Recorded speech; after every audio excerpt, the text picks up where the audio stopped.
ආයුබෝවන් ලොකුනැන්ද ඔයාලව සාදරයෙන් පිළිගන්නවා. ඔයාලට අද මම කියලා දෙන්න යන්නේ කෑම වේල රසවත් කරගන්න පුළුවන් chili paste එකක් හදන හැටි. මේකට අපට ඕන වෙන්නේ සෝදා වියලාගත් කූනිස්සෝ ග්‍රෑම් 100ක්. මේක මම සෝදලා වියලා ගත්තේ තද අවුවේ. අවන් එකේ වුණත් පුළුවන් මේක වියලා ගන්න. කෑලි මිරිස් ග්‍රෑම් 100ක්. පොල් තෙල් අඬු කෝප්පයකින් එකක්. ලුණු තේ හැඳි එකක්. තලාගත් සුදු ලුණු බික් 4ක්. තක්කාලි සෝස් සීනි මේස හැඳි දෙකක්. ඉස්සෙල්ලා මම තාච්චිය ලිපේ තියලා පොල් තෙල් අඬු කෝප්පයක් දාලා හොඳින් රත් කරගන්නවා. දැන් මම පොල් තෙල් ටික රත් වෙනකොට තලාගත් සුදු ලුණු ටික දානවා.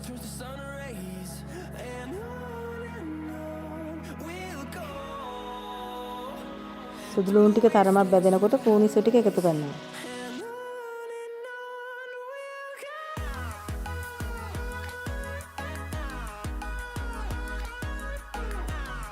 ඊළඟට කූනිස්සෝ ටික රන්වන් පාට වෙන තෙක් බැදගෙන කෑලි මිරිස් ටික එකතු කරනවා.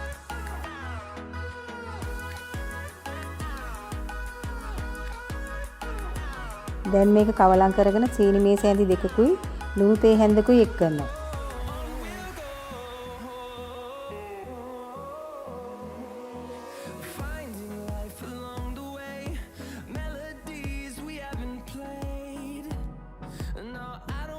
ඊළඟට මේකේ පාට ටිකක් වෙනස් වෙනකම් බැද ගන්නවා. ඊට පස්සේ ලිප ඕෆ් කරනවා.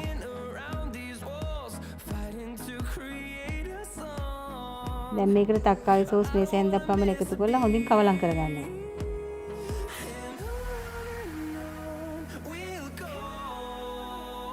ඔයාලට මේකට තක්කාලි සෝස් වෙනුවට සෝයා සෝස් ගන්නත් පුළුවන්.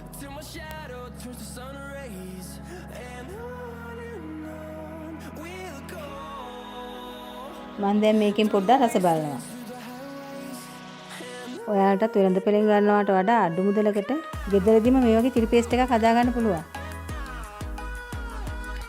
තවත් මේ වගේ රසවත් දේවල් ගැන දැනගන්න දැන්ම පහළ තියෙන රතු පාට බටන් එක ඔබලා ලොකුනන්දව subscribe කරන්න. ඒ වගේම කමෙන්ට් එකක්, ලයික් එකක් දාලා ඔයාලගේ අදහස් කියන්න අමතක කරන්න එපා.